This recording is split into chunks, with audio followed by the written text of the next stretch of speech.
That is. It's already that time again this week. It's Friday night, which means we are back racing hill climbs. And tonight we are racing up the Cat and Fiddle, which means, don't hate me for this, I'm gonna have to put away my 5 kilo BMC hill climb machine in favour of a different bike. But what bike am I gonna be racing on tonight? And why the heck am I not racing my crazy light hill climb bike? Yes, tonight, the Time Alpe d'Huez makes its return, and actually this will be the first time I ever race on it. And why, might you ask, did I ditch a 5 kilo bike in exchange for this sort of 7 kilo or so Time Alpe d'Huez? Whilst not an out and out aero bike, this Time is set up in a pretty aero configuration with these mixed 62/55mm depth wheels from a brand called Tuckus that I'm recently just testing on the channel, that have mega wide aero bladed spokes that actually have a weird zigzag pattern to them. I've got my nice integrated front end with my EXS air over handlebars that I can get into a really good low aero position on.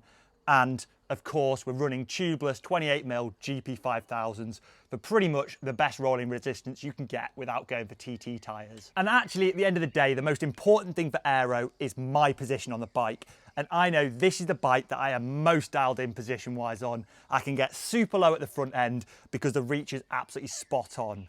That BMC of mine, whilst great for a hill climb where you're spending a lot of time out the saddle upright, the reach is definitely a bit too short, being only a 54cm size medium frame. And since putting these heavier aero wheels on, I've not actually weighed this bike. So before we get out to race, I'm going to throw it on the scales and see what we're working with. 7.39 kilos. However, that is ready to ride with pedals and out front mount.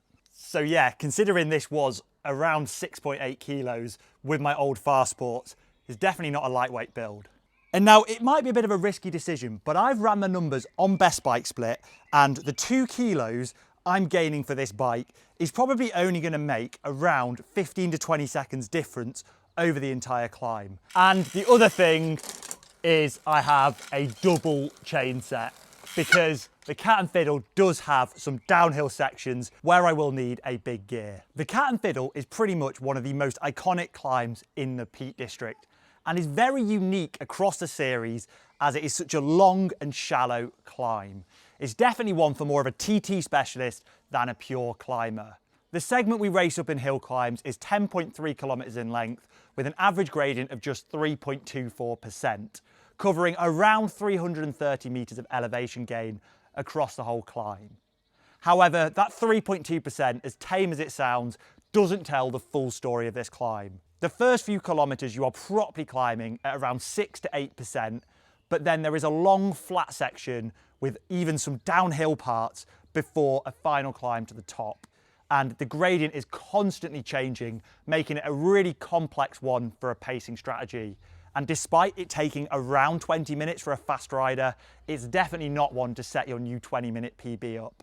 Due to its long nature as well, and the fact it reaches quite a high elevation for the UK at 500 meters on the summit, the wind plays a huge part in climbing times as well. On a day with a bad headwind, 22 minutes would be an excellent time, whereas on a strong tailwind day, a rider of the same caliber would probably be looking at going under 20 minutes.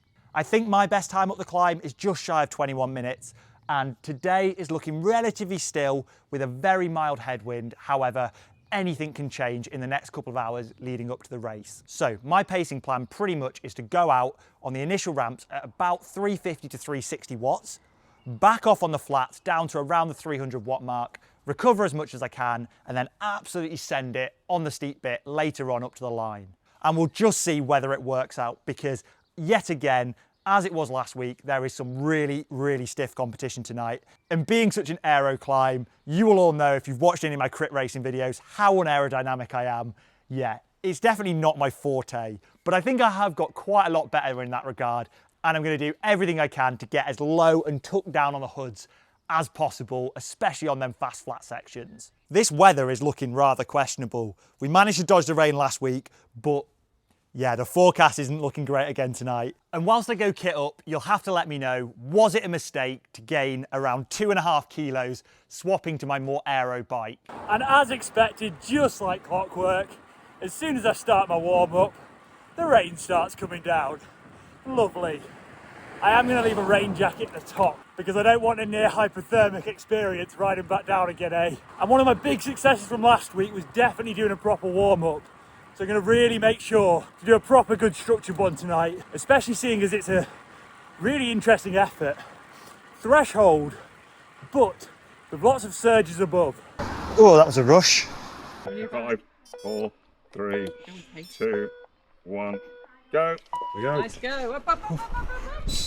And no, despite the vertical video, I promise I'm not switching platforms to TikTok. When I set up my camera, I accidentally put it in portrait orientation. So I hope what I've done with the footage, with the stats down the side, is good enough for today. And right from the start, I nearly make a grave mistake. My mind's definitely not quite in game mode yet, as I was so stressed getting to the start on time that I go straight into the side of this grid. Yeah, I very nearly chopped myself, and I'm super lucky that I managed to hold it up there. After this moment, yeah, my power was yo-yoing all over the place, and it took me ages to get settled into that nice rhythm. I don't know what it was. I think just rushing so much to the start, I wasn't in game mode, and I wasn't quite locked in on the pace here. Also, despite doing quite a lot of VO2 max stuff, I've not done that many standard threshold efforts recently that weren't surgy in mass start races, so holding that nice sort of threshold TT power position, yeah, I wasn't the most used to, and I was finding it quite hard to keep my power in check. But I get through this section, my average power is looking pretty healthy, in the mid 340s. Whilst that's a bit down on what I'd like, I was feeling pretty okay at this point, and not on my limit at all. And today's award for Idiot Driver of the Week goes to those two BMWs. Driving like that is just completely unnecessary. As we pass Walker Barn, there's kind of a stair step of flat bit, steep bit, flat bit, steep bit, where I really try and get into that rhythm of backing off the power on the flat bits and absolutely sending it when the gradient gets steep. I think I did a pretty good job of executing this, and on the really steep bit round the corner out of Walker Barn, I managed to average some pretty solid power. After this section, once we've got past the laybys, there is a nice little breather on the descent. Here I made the conscious decision, whilst I was going to get in the big ring, I wasn't going to smash it. I was going to use it as recovery, as when you go in this fast, there's not much benefit to even putting out twice the power you're doing. But on this section, there are a couple of kickers, so I do make sure to get the power down every time the gradient goes up. But my main focus was trying to keep a nice aero position and be as efficient as possible. And then swinging off this section, we're into the final showdown of the climb. I can see a few guys up ahead of me that I was kind of like carrot on a stick. Maybe I could catch them if I have a really good finish. So I get right at it. I know that I need to average at least 350 watts here. Every other time I've raced up the Cat, I've always gone out too hard and not had enough in the tank to properly go for that last 5 minutes. And honestly, in this last 5 minutes is where some of the steepest gradients on the climb lie. So you do still really have to have the legs for it. And slowly, I turn the screw and get that power back up into the high 300s. There are a couple of flat bits where the power does naturally drop, but I do manage to keep the power up and really send it. As we hit the final ramp, yeah, it's getting a bit painful now, but I know we're within a minute of the finish. Unfortunately, I've already seen the 20-minute barrier tick away from me, so I know it's not going to be a sub 20 time, but I have to turn myself inside out to leave everything on the road. And I properly go for it up this last stretch, knowing there is a rider up ahead of me that I might catch if it goes well. And as we round the infamous final bend where I managed to concuss myself about a month ago, I'm just about catching the rider in front of me and I do pass him. However, as I'm pacing it really steady, I do not have a sprint left on me, and clearly he's got too much left in the tank as he launches a full-on sprint to the line. Yeah, a bit of an embarrassing finish for me getting caught there, but I still managed to clock a really solid time. It was an alright performance. I think I did about mid 21 minutes kind of time, but I'll have to wait till the proper results are out. However, I just never can quite get the Cat right. It's just such a weird climb with it being so irregular. But I think I did a decent showing. Probably average just over 330, maybe knocking on 340 watts. I'll have to have a look at the Garmin properly when I finish up. The results are in. I managed to clock a time of 21 minutes and 26 seconds, which, whilst not a PB, is a time I'm really happy with.